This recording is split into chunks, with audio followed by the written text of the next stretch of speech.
मैं जश्न अदब के इस जलसे में सामीन का स्वागत करता हूं अपनी कविताओं की ओर लाने के लिए।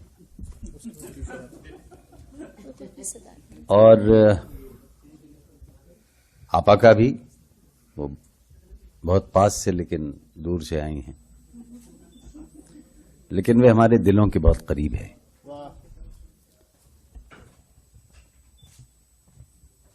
जिंदगी यूं भी जली मीलों तक, चांदनी 4 कदम धूप चली मीलों तक। मैं दरअसल कुछ प्रयोग करता रहता हूं ऐसे, जो कि आप जो शायर से उम्मीद न करते हो, पर वो कर बैठता है। पहले मैं एक कविता जो एक गीत की तरफ ले जाएगी मुझे, वो सुनाना चाहता हूं। आप सब वाकिफ होंगे शायद, आपा हालांकि बाखबर रहती हैं लेकिन खबर उन तक न पहुंची हो शायद। दशरथ मांझी सुना होगा आपने, एक दाना मांझी भी शायद सुना हो। अभी पिछले हफ्ते से उसको ज्यादा लोग जानने लगे। दशरथ मांझी के लिए बीमार पत्नी और अस्पताल के बीच में पहाड़ खड़ा था। पत्नी व्रती, दशरथ मांझी जुझारू बड़ा था। एक छेनी एक हथौड़े से 22 साल तक पहाड़ काटता रहा। रास्ता बनाने के लिए खाई खंदक पाटता रहा। उसने न किसी से कोई आस लगाई, न किसी के आगे गिड़गिड़ाया, खुद हिम्मत जुटाई और खुद अपना रास्ता बनाया। अतुलित बल, बेशुमार ताकत। अतुलित बल कहां से मिला उस एकल प्रयत्नी को, अकेले कोशिश करने वाले को, एकल प्रयत्नी को। अतुलित बल कहां से मिला उस एकल प्रयत्नी को, श्रेय जाता है उसकी पत्नी को।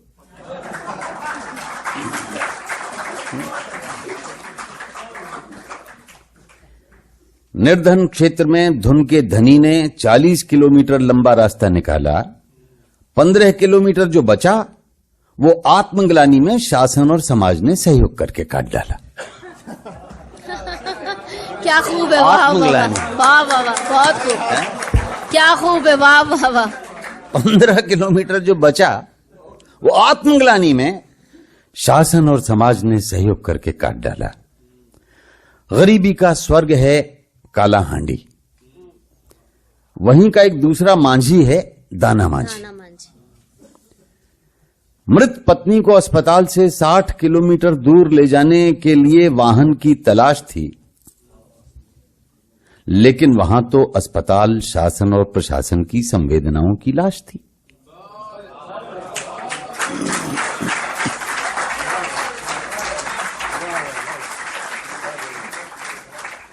उसने न किसी से कोई आस लगाई, न किसी के आगे गिड़गिड़ाया।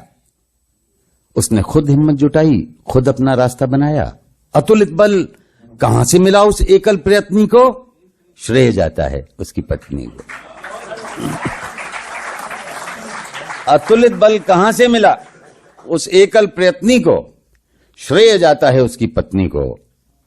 या बल मिला होगा पुरुषवादी परंपराओं की कुचाल से कि मायके से डोली निकले, अर्थी ससुराल से। अर्थी तो वहीं से निकलनी है, वहां तक ले जाना है, 60 किलोमीटर या कितना भी।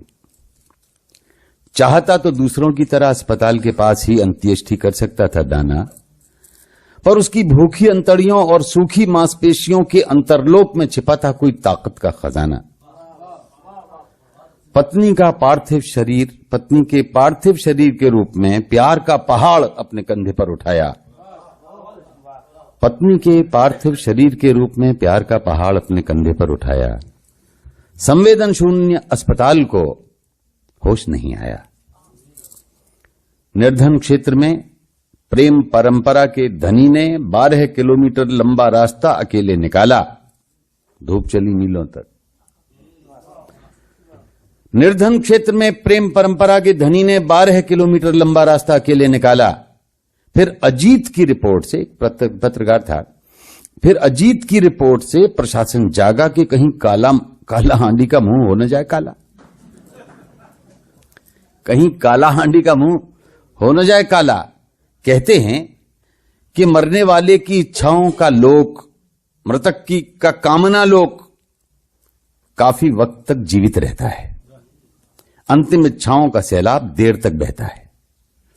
मृत का अमांग, अमांग उसकी बीवी का नाम था मरने वाली का, मृत का अमांग की कोई पुकारती हुई मांग दाना के अंदर कराह रही होगी। दाना माजी से क्या चाह रही होगी?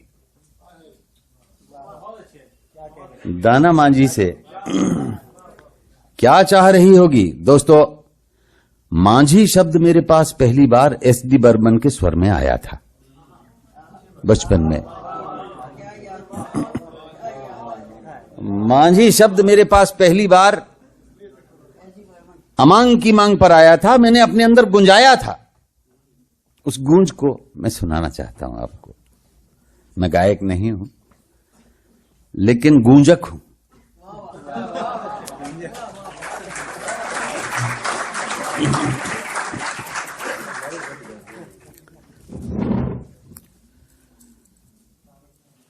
हो रे माझी,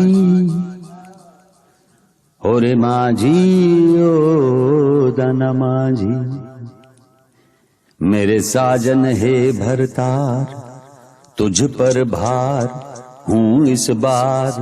ओ मेरे माझी तू मत हार, ले चल द्वार घर के द्वार, मेरे साजन है भरतार। मनमीत थक जाए तो मुझको कहीं लिटा देना, मैं जा रही सुहागन सिंदूर मत मिटा देना। फिर लेके चल वहां तक हम तुम मिले जहां पहली बार, मेरे साजन है भरतार, तुझ पर भार हूं इस बार। अब उड़ न पाऊं फिर से इस मौत ने तो बांधे पर, अब उड़ न पाऊं फिर से इस मौत ने तो बांधे पर। आई थी पालकी में अब जा रही हूं कांधे पर, कंधा है एक काफी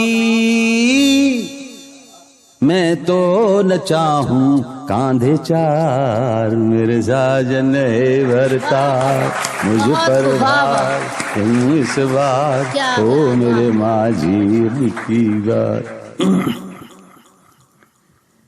कांधे रखी है माटी, माटी से हाथ धो लेना, कांधे रखी है माटी, माटी से हाथ धो लेना। इंसान पर न रोना, इंसानियत पे रो लेना। कांधे रखी है माटी, हाँ, क्या बात है बाबा। कांधे रखी है माटी, माटी से हाथ धो लेना।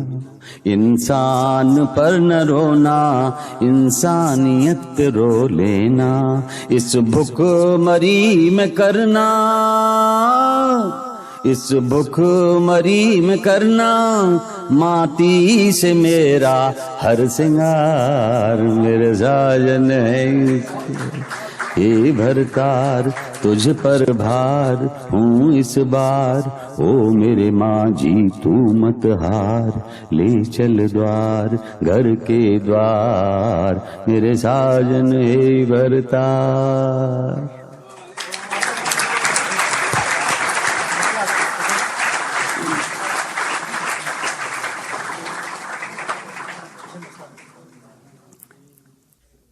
मित्रों, निजामत तो उधर से हो रही है, हिदायत इधर से हो रही है। शायर के लिए भी जिसको आना होता है उसके पीछे रंजीत खड़े हो जाते हैं, उसके कंधे पे हाथ रखते हैं, उसको लगता है कि मोहब्बत का सैलाब अंदर तक आज जा रहा है, और फिर आज्ञा पालन करना मजबूरी बन जाता है।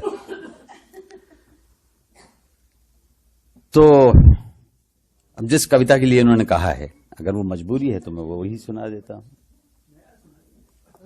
वो आपके लिए नया होगा।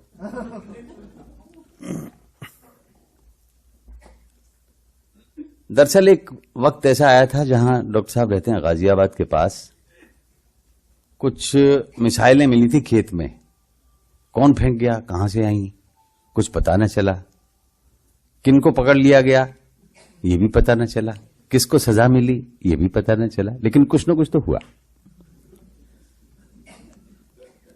वही होगा।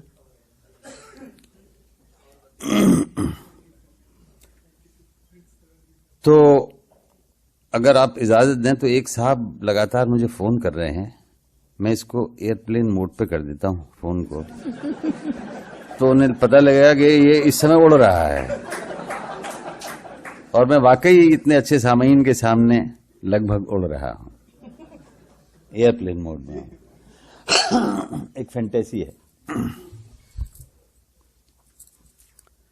दोस्तों,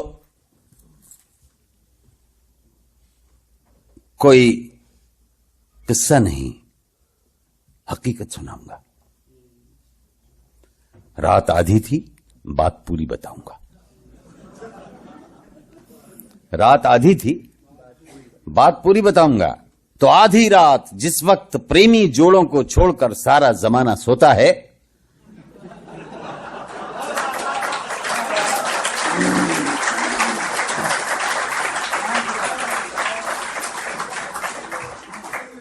आधी रात जिस वक्त प्रेमी जोड़ों को छोड़कर सारा जमाना सोता है, किस्सा शुरू यूं होता है।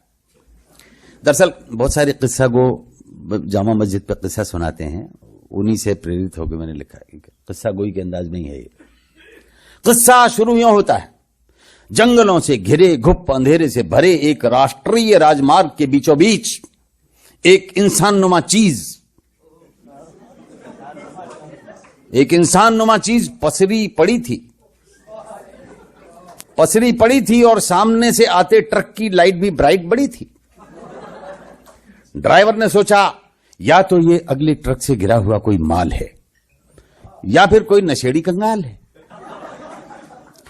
फिर उसके मन में सवाल उठा, एक आदमी मारूं या ब्रेक।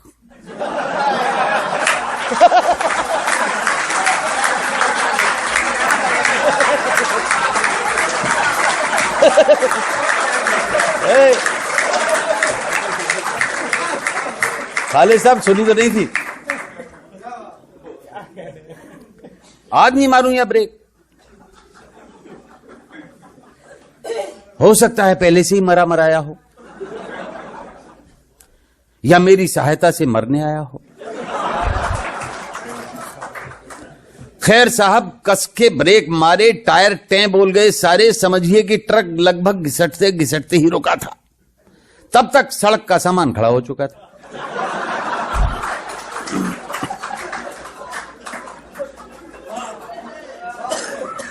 ड्राइवर साहब नीचे कूदे, बोले ओ बेहुदे, मच्छर की औलाद खच्चर की लीद, सड़क पे ले रहा था ससुराल की नींद। ये सड़क तेरे बेडरूम की चारपाई नहीं, मौत की कढ़ाई है। बोल कितनी दारू चढ़ाई है, बोल कितनी दारू चढ़ाई है। खड़ा हुआ सामान बोला,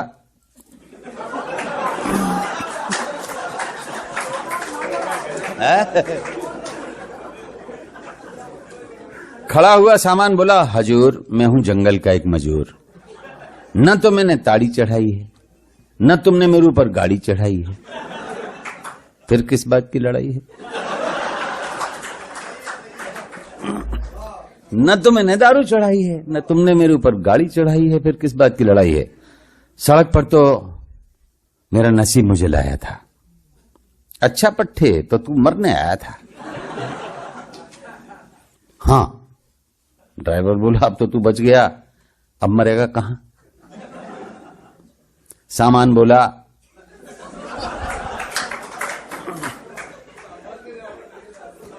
भगवान बड़ा दयालु है, सड़क तो चालू है। बहुत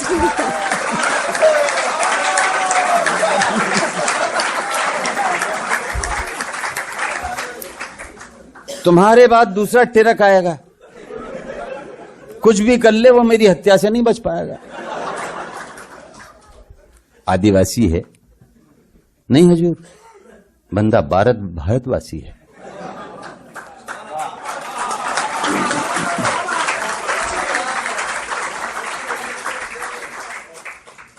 नहीं हजूर, बंदा भारतवासी है, रोजगार मंदा है, चौपट धंधा है, मरना चाहता हूं साहब क्योंकि भुखमरी और कड़की थी। घर में एक अदद माँ, एक अदद जोरू और एक अदद मुर्गी थी। बिना दवाई के माई देह त्याग गई। जोरू पड़ोसी के साथ और मुर्गी पड़ोसी के मुर्गे के साथ भाग गई।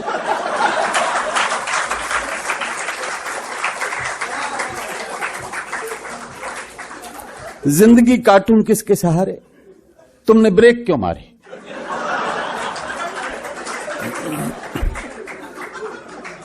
तुमने ब्रेक क्यों मारे? क्या नाम है? नाम हजूर मसला राम है। चल मसला हो या मसली, दोस्ती चीज है असली। देख दोस्ती हो गई, इसलिए अभी तेरे मरने में देर है। पीछे बैठ जा, वहां लोहे लंगड़ का ढेर है। तो हाजरीन तमाशबीन, किस्सा गोई के शौकीन दोस्तों, फिर ट्रक आगे बढ़ा, आगे बढ़ी रात, आगे बढ़ाता हूं बात। तो सुनिए आगे की पुलिस चौकी की वारदात।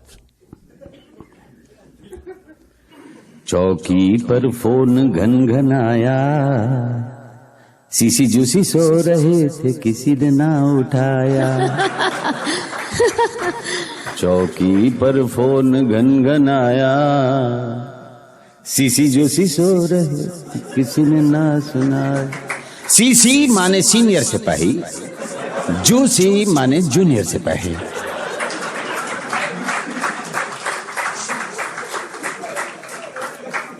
तो साहब सड़क पर सुपर सन्नाटा, पर चौकी में ध्वनियां गरज रही थीं। सीसी जूसी की नाक और टेलीफोन की घंटी तीनों बज रही थीं। अचानक सीसी हड़बड़ाया, कौन है? जूसी बड़बड़ाया, टेलीफोन है।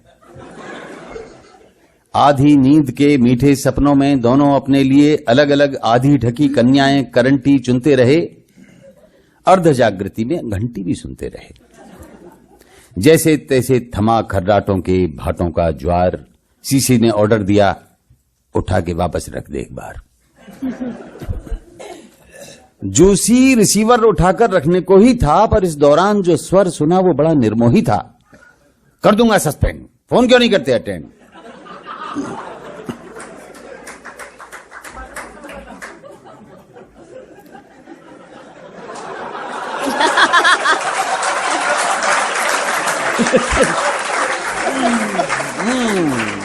फोन क्यों नहीं करते अटेंड?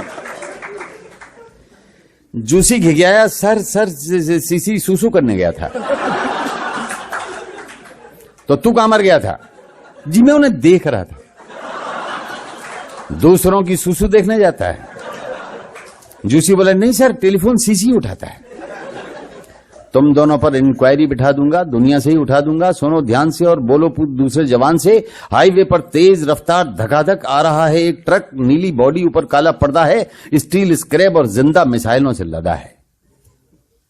रोक दो, न रुके तो आगे सड़क में कील ठोक दो। मिसाइलों को डीएक्टिवेट करना है, गारद आ रही है, तुम्हें हमारा वेट करना है। बर्दाश्त नहीं की जाएगी लापरवाही। यस सर कहते हुए स्टूल पर खड़ा हो गया सिपाही। तो साहब ट्रक को टॉर्च दिखा के रोका गया, बोनट पे डंडा ठोका गया। गाड़ी के कागज दिखाओ, पीछे का पर्दा हटाओ, जरूर कोई गड़बड़ है। ड्राइवर ने कहा साहब लोहा लंगड़ है, खाड़ी की लड़ाई का मलबा है, इसी से तो लोकतंत्र के कबाड़ियों का जलवा है।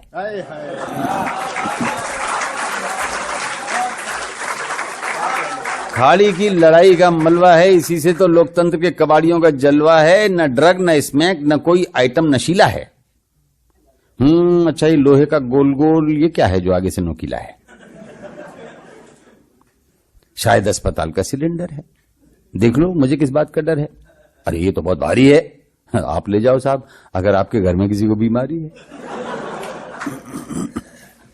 तो जूसी और सीसी ने भारी भारी सिलेंडर फेंक दिए खेत में, छिपा दिए रेत में, क्योंकि मिल गए थे सेंत मैत में। अब हरकत हुई उनकी बैंत में। सीसी बोला ये कौन? कोने में मसला राम बैठा रहा मौन। अजी इसका नाम मसला है, जमाने ने बहुत मसला है। सड़क पर पड़ा था, आत्महत्या पे अड़ा था, मैंने 5 किलोमीटर पहले ही उठाया है, मोहब्बत में पीछे बिठाया है, ये सोच के कि शायद मुसीबत का मारा कोई अभागा हो। पूछ लो इससे जो किराया भी मांगा हो, पूछ लो इससे जो किराया भी मांगा हो। जूसी सीसी से बोला, साहब जी हम हो गए कामयाब जी, खोल के देखिए फाइल, क्या लिखा था, जिंदा मिसाइल।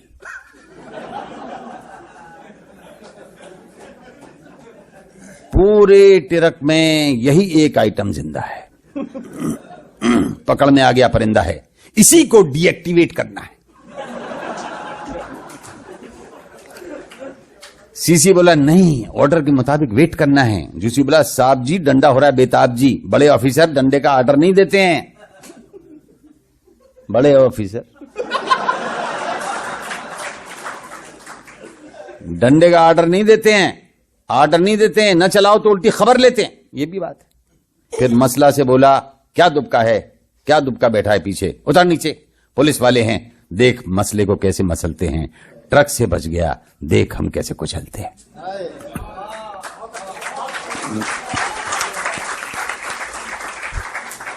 जूसी सीसी भींच के 32 ट्रक पर चढ़कर डंडे से मसलाराम की पसलियां लोकेट करने लगे, मार मार कर मेरी जान उसे डीएक्टिवेट करने लगे।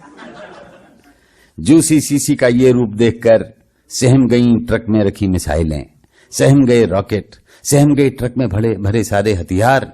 मसलाराम पर पड़ रही थी ऐसी मार। दर्द जब हद से गुजरता है तो आदमी की आंखों में एक तेज दिखाई देता है। दर्द जब हद से गुजरता है तो आदमी की आंखों में एक तेज दिखता है। वो व्यंग्य से मुस्कुराता है न कि चीखता है। वो व्यंग्य से मुस्कुराता है न कि चीखता है। पीट लो, मैं तो मरना चाहता हूं, यहां से नहीं हटूंगा। भारत का आम आदमी हूं, एक घटना की तरह घटूंगा। जब तक खोल में हूं तभी तक कंट्रोल में हूं। क्या बात है, बहुत अच्छे, वाह वाह वाह। जब तक खोल में हूं तभी तक कंट्रोल में हूं। सुन लो, न मिशनरी बचेंगे, न मिशनरी, न कमिश्नरी बचेगा, न कमिश्नरी, न विधि बचेगी, न विधान, न संसद बचेगी, न संविधान। जूसी सीसी रह गए पसीने में नहा के, गगन में गूंज रहे थे मसलाराम के ठहाके। नहीं हटूंगा, नहीं हटूंगा, नहीं हटूंगा, कोई नहीं बचेगा जिस दिन मैं फटूंगा।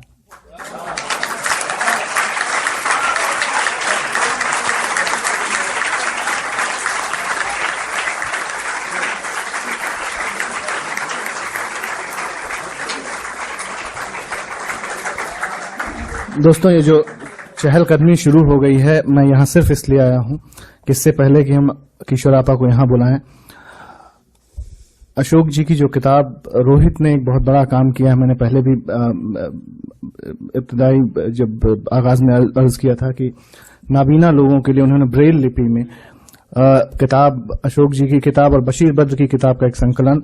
अशोक जी की किताब है जरा मुस्कुरा तो दे, और बशीर बद्र की गजल की एक संकलन है जो है घर छोड़ के मत जाओ। उसको उन्होंने पब्लिश किया। बहुत बड़ा काम है। आप लोग सोचें कि नाबीना लोगों को एक रोशनी देना, वो यही उनकी रोशनी है। और मैं जहांगीर मीर साहब, कारी साहब, सिराज साहब से गुजारिश करता हूँ वो भी स्टेज में आए, इसको रिलीज करना है। किशोर आप जरा आगे, अशोक जी, डॉक्टर साहब, आप, फरज साहब तशरीफ लाएं, आप सभी लोग आए। बहुत नेक काम है दोस्तों। आप लोग इस शख्स के लिए जो लगा हुआ है, जिसने एक बहुत मुख्तलिफ बात,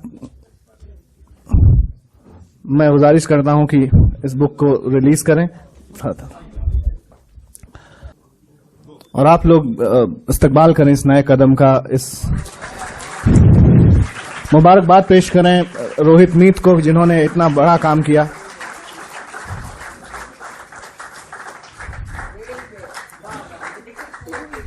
यही कहा था मेरी आंख देख सकती है, सो मुझ पे टूट पड़ा सारा शहर नाबीना।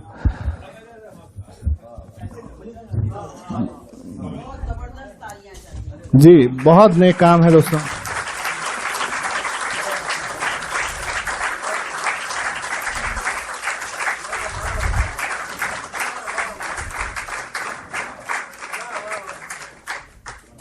बहुत शुक्रिया। आप सभी हज़रात अपना अपनी जगह पर जी।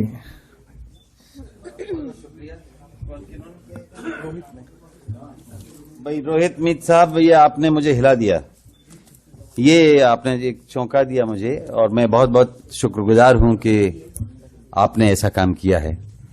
अभी मैंने जरा देर आंखें बंद करके इसमें उंगलियां फिराने की कोशिश की।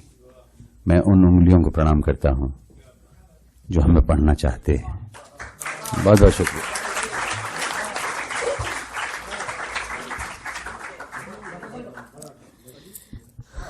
यकीनन बहुत बड़ा काम है।